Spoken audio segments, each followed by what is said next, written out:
Hello दोस्तों, नमस्कार। दोस्तों, आज के इस वीडियो में हम लोग देखने वाले हैं लगभग 50 महत्वपूर्ण जीके के एमसीक्यूज क्वेश्चन, जो कि आपके जूनियर सुपर टेट जीके के लिए और यूपी पीआरटी यानी प्राथमिक शिक्षक भर्ती के लिए इम्पॉर्टेंट होगा। पहला क्वेश्चन देखिए, फलों के मीठे स्वाद का कारण है इनमें से, यानी कि जो फल के मीठे होने का कारण है वह किसके वजह से होता है फलों का मीठा होना। तो बता दें आपको, फ्रैक्टोज नामक जो शर्करा होती है, कार्बोहाइड्रेट, इसके वजह से फल मीठे होते हैं। फ्रैक्टोज क्या है? फ्रैक्टोज मोनोसैकराइड है। नेक्स्ट क्वेश्चन की तरफ बढ़ते हैं। सेकंड क्वेश्चन है, आयोडीन की कमी से कौन सा रोग होता है? हम सभी जानते हैं आयोडीन की कमी से होता है घेंघा रोग, और रतौंधी रोग किसकी कमी से होता है? तो विटामिन ए की कमी से होता है रतौंधी रोग। हमारा नेक्स्ट क्वेश्चन है, क्वेश्चन नंबर थर्ड, निम्नलिखित में से कौन सा कार्बनिक अम्ल अंगूर, इमली तथा केला में प्रचुर मात्रा में विद्यमान रहता है? तो इमली में मिलता है टार्टरिक एसिड, अंगूर में भी और केला में भी। एसिटिक एसिड किस में मिलता है? एसिटिक एसिड मिलता है सिरका में, मिलता है एसिटिक एसिड। सिट्रिक एसिड किस में मिलता है? नींबू में मिलता है सिट्रिक एसिड। लैक्टिक एसिड ये मिलता है दही में। नेक्स्ट क्वेश्चन तरफ बढ़ते हैं। आनुवंशिकता यानी कि आनुवंशिक रोग नहीं है, इनमें से बताना है आपको कौन सा आनुवंशिक रोग नहीं है। रतौंधी होता है विटामिन ए की कमी से, यह जो है इसका सही ऑप्शन हो जाएगा। जबकि रंजकहीनता, वर्णांधता और हीमोफीलिया, ये तीनों रोग जो हैं यह आनुवंशिक रोग है। आनुवंशिक रोग क्या होते हैं? यानी कि जो पीढ़ी दर पीढ़ी एक दूसरे में ट्रांसफ़र होते रहते हैं, वही है आनुवंशिक रोग। नेक्स्ट क्वेश्चन है, निम्नलिखित में से कौन सा युग्म सही सुमेलित नहीं है? विटामिन B12 इसे कहते हैं, इसका नाम होता है साइनोकोबैल्मिन। इसमें कोबाल्ट की मात्रा सर्वाधिक पाई जाती है, और इसमें जो होता है जो WBC है यानी एनीमिया नामक रोग हो जाता है विटामिन बी की कमी से, ये सही सुमेलित है। विटामिन सी की कमी से होता है स्कर्वी रोग, ये भी सही है। विटामिन के की कमी से होता है रक्तस्रावी कारक है, यानी कि रक्त जो स्रावित होता है विटामिन के की कमी से रक्त का थक्का जमता है। इसका सही ऑप्शन हो जाएगा विटामिन डी यानी सी ऑप्शन। विटामिन डी की कमी से होता है रिकेटस नामक रोग होता है, यानी हड्डियों से संबंधित है। और विटामिन डी का जो प्रचुर स्रोत माना जाता है वह सूर्य का प्रकाश है। नेक्स्ट है, जैव विविधता के ह्रास का मुख्य कारण है? जैव विविधता किसके वजह से जो है कम होती जा रही है? जो प्राकृतिक आवास हैं उनका जो कमी है, इसी की वजह से जैव विविधता की कमी देखने को मिल रही है। अब जैव विविधता क्या होती है? सबसे पहले समझिए, जैव विविधता दिवस जो मनाया जाता है वो प्रत्येक वर्ष जो है 22 मई को मनाया जाता है जैव विविधता दिवस। और जो जैव विविधता मतलब जीव में विविधता, यानी कई प्रकार के जो जीव एक साथ पाए जाते हैं उन्हें हम कहते हैं जैव विविधता वाले स्थान। तो यहाँ से आप रिलेट करके याद रख सकते हैं। अगला क्वेश्चन हमारा क्वेश्चन नंबर 7, जिस रूप में पौधे नाइट्रोजन प्राप्त करते हैं, तो जो पौधे नाइट्रोजन प्राप्त करते हैं नाइट्रेट के रूप में प्राप्त करते हैं। अब आप समझेंगे पौधे नाइट्रोजन प्राप्त करने का क्या संबंध है। यानी जो दलहनी फसलें होती हैं जैसे मटर, चना, ये सभी, इनकी गांठों में एक जीव पाया जाता है राइजोबियम। राइजोबियम का काम क्या होता है? राइजोबियम वायु से नाइट्रोजन को प्राप्त करता है नाइट्रेट के रूप में, और वो देता है पौधों को, और पौधों से खुद को पोषण प्राप्त करता है। यानी दोनों सिम्बायोटिक रिलेशन यानी सहजीवन के संबंध से जुड़े होते हैं। अगला क्वेश्चन,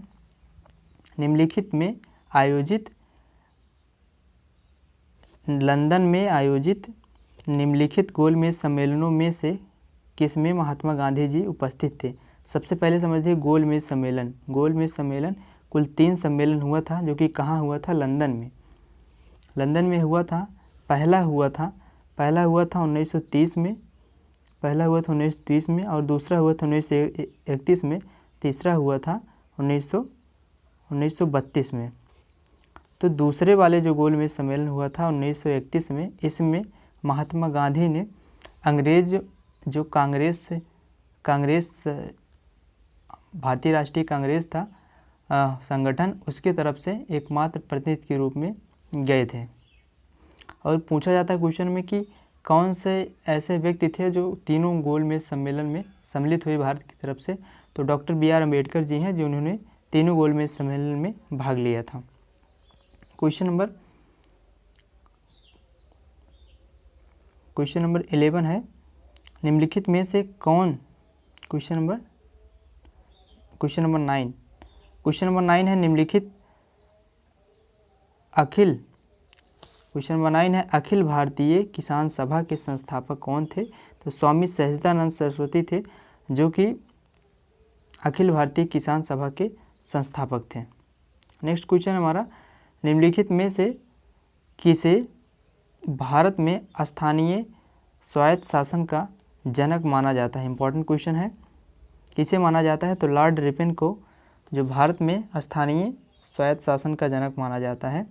और लॉर्ड डलहौजी को आप लोग याद रखेंगे, लॉर्ड डलहौजी की थी हड़प नीति, यानी प्राइवेसी ऑफ डॉक्ट्रिन, यानी इसके जो है हड़प नीति संबंधित थे, राज्यों को हड़पना, यानी जिस राज्य में जिस राजा की अपनी संतानें नहीं होती थी उनके राज्य को अपने राज्य में मिला लेता था अंग्रेजी राज्य में, governor Lord Dalhousie. Next question है, निम्नलिखित में से कौन सही सम्मिलित नहीं है? इसमें बताना है मोतीलाल नेहरू रिपोर्ट से संबंधित हैं। महात्मा गांधी चंपारण आंदोलन इन्होंने प्रारंभ किया था। चंपारण कहाँ है? तो बिहार में पड़ता है। और SC Bose, Subhash Chandra Bose forward block की स्थापना इन्होंने किया था। मोहम्मद अली जिन्ना जो थे वह खिलाफत आंदोलन से संबंधित नहीं थे। इसका सही ऑप्शन हो जाएगा ऑप्शन नंबर डी।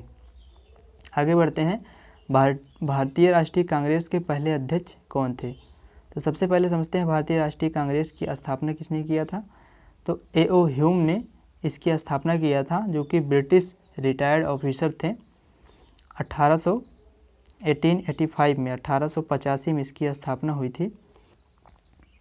और जो इसके पहले अध्यक्ष बने व्योमेश चंद्र बनर्जी जी थे। और दादा भाई नौरोजी यहाँ बात आई है, तो दादा भाई नौरोजी की एक बहुत ही प्रसिद्ध किताब है poverty and un British rule in India, इसे आप लोग ध्यान रखिएगा। नेक्स्ट क्वेश्चन है क्वेश्चन नंबर 13। इसमें पूछा है कि निम्नलिखित नदियों में से किसे भारत दक्षिण की गंगा कहा जाता है? दक्षिण की गंगा कहा जाता है कावेरी को। यहीं आपको बता दें, अगर यहाँ दिया होता दक्षिण गंगा, सिर्फ लिखा होता दक्षिण गंगा, तब इसे कहते हैं हम लोग गोदावरी नदी को कहा जाता है। दोनों में बहुत सारा कन्फ्यूजन है, ध्यान रखिएगा। भारत में आधे से अधिक सोयाबीन का उत्पादन प्राप्त होता है। तो मध्य प्रदेश से भारत में सोयाबीन का सबसे ज़्यादा उत्पादक स्टेट है। इसकी वजह से इसे सोया स्टेट कहते हैं मध्य प्रदेश को। और जो दालें जो होती हैं सबसे ज़्यादा महाराष्ट्र में होती हैं, इन्हें ध्यान रखिएगा। और नेक्स्ट क्वेश्चन है, श्वेत क्रांति संबंधित है। श्वेत क्रांति किससे संबंधित है? ये संबंधित है दुग्ध उत्पादन से। डॉक्टर वर्गीज कुरियन जो थे वह भारत में दुग्ध क्रांति के जनक, और भारत में जो हरित क्रांति के जनक हैं वह हैं डॉक्टर MS स्वामीनाथन। अंडा क्रांति का संबंध किससे है? अंडा उत्पादन किससे संबंधित है? और गेहूं उत्पादन, तो ये तो संबंधित है हरित क्रांति से। मछली उत्पादन किस क्रांति से संबंधित है? इसे आप लोग कमेंट बॉक्स में कमेंट करके बताइएगा। निम्नलिखित में से कौन सी बायोडीजल की फसल है? बायोडीजल की फसल कौन है, यानी किस फसल से बायोडीजल प्राप्त होता है? तो जेट्रोफा से बायोडीजल प्राप्त किया जाता है। चिपको आंदोलन संबंधित है। चिपको आंदोलन जो है पेड़ पौधों के संरक्षण से संबंधित है। इस आंदोलन का पर्पज क्या था कि जहाँ पेड़ कटाई होती थी वहाँ लोग जो है पेड़ों से चिपक कर उसकी रक्षा करते थे। इसकी शुरुआत हुई थी उत्तराखंड के चमोली ज़िले से इसकी शुरुआत हुई थी। किसने किया था इसकी शुरुआत? इसकी शुरुआत किए थे, इसके जो संस्थापक थे, चिपको आंदोलन के प्रणेता थे सुंदरलाल बहुगुणा। सुंदरलाल बहुगुणा जो थे इसके संस्थापक थे चिपको आंदोलन के। नेक्स्ट क्वेश्चन तरफ बढ़ते हैं। निम्नलिखित क्वेश्चन नंबर 17 हो गया। क्वेश्चन नंबर 18 की तरफ। क्वेश्चन नंबर 18 है कि वन्य जीव सुरक्षा अधिनियम पारित किया गया था। तो वन्य जीव सुरक्षा अधिनियम पारित किया गया था 1972 में। अगर पूछा जाए वन प्रबंधन अधिनियम कब पारित किया गया था, तो वह किया गया था 1986 में। नेक्स्ट क्वेश्चन है अंतर्राष्ट्रीय ओजोन दिवस कब मनाया जाता है? प्रत्येक वर्ष 16 सितंबर को मनाया जाता है ओजोन दिवस, और 22 अप्रैल को मनाया जाता है विश्व पृथ्वी दिवस। नेक्स्ट है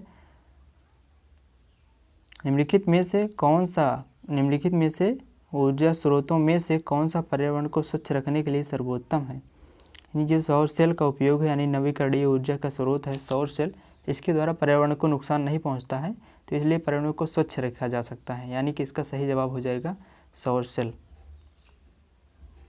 नेक्स्ट है निम्नलिखित में से कहाँ सदाबहार वन पाए जाते हैं? तो सदाबहार वन वहाँ पाए जाएंगे जहाँ 200 सेंटीमीटर से अधिक वर्षा होती है।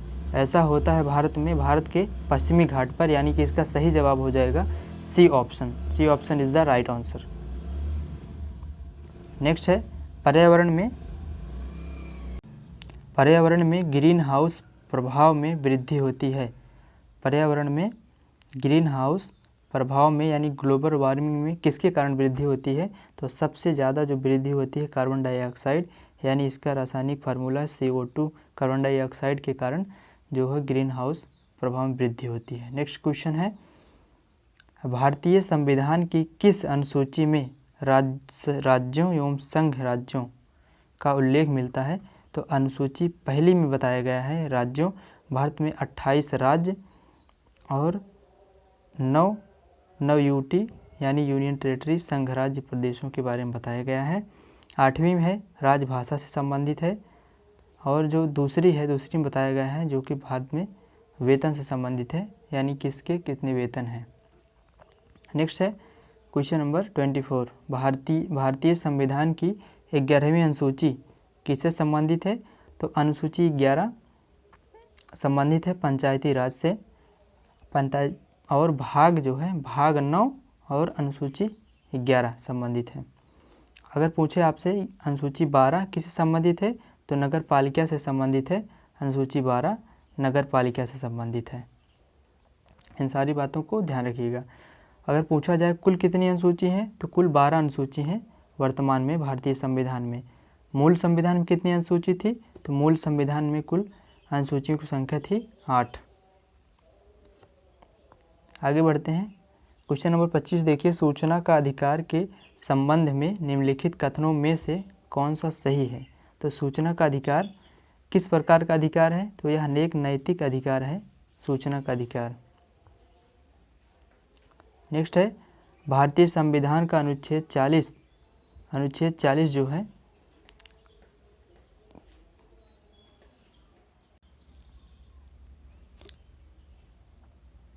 भारतीय संविधान का अनुच्छेद 40 किससे संबंधित है?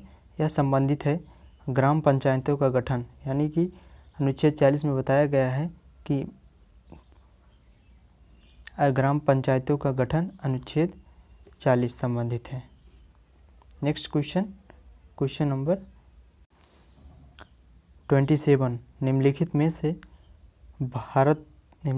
से कौन भारत में संघ राज्य से संबंधित नहीं है? कौन सा आयोग? सरकारिया आयोग या संघ राज्य से संबंधित है, और राजमन्नार समिति यह भी, और पुंछी आयोग यह भी संघ राज्य संबंधित है। यह इंद्रजीत गुप्ता समिति या संघ राज्य से संबंधित नहीं है। क्वेश्चन नंबर 28 कह रहा है योजना आयोग का अंत किस प्रधानमंत्री ने किया? तो नरेंद्र मोदी इसका करेक्ट हो जाएगा। इसका पहले नाम क्या था? योजना आयोग, योजना अब वर्तमान में इसका नाम है नीति आयोग। नीति आयोग यानी national institute for transforming India. इसके जो है नीति आयोग के अध्यक्ष जो होते हैं प्रधानमंत्री होते हैं। वर्तमान में इसके CEO हैं अमिताभ कांत। नेक्स्ट है असंगठित श्रमिक सामाजिक सुरक्षा अधिनियम कब पारित हुआ? यह पारित हुआ 2008 में। क्वेश्चन नंबर 30 है निम्नलिखित में से कौन सा भारतीय अर्थव्यवस्था का प्रमुख लक्षण है?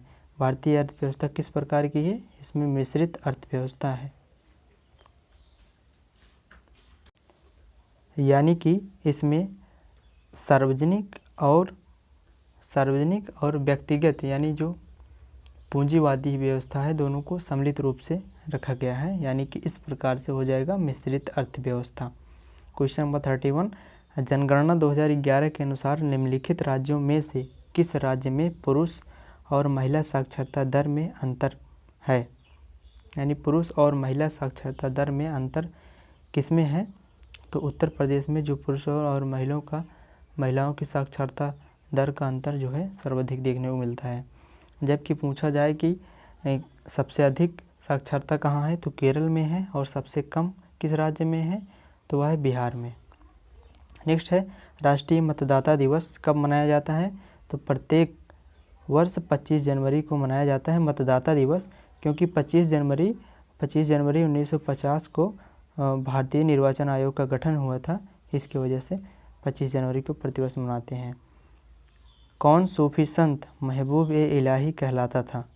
शेख निजामुद्दीन औलिया को कहा जाता था महबूब ए इलाही।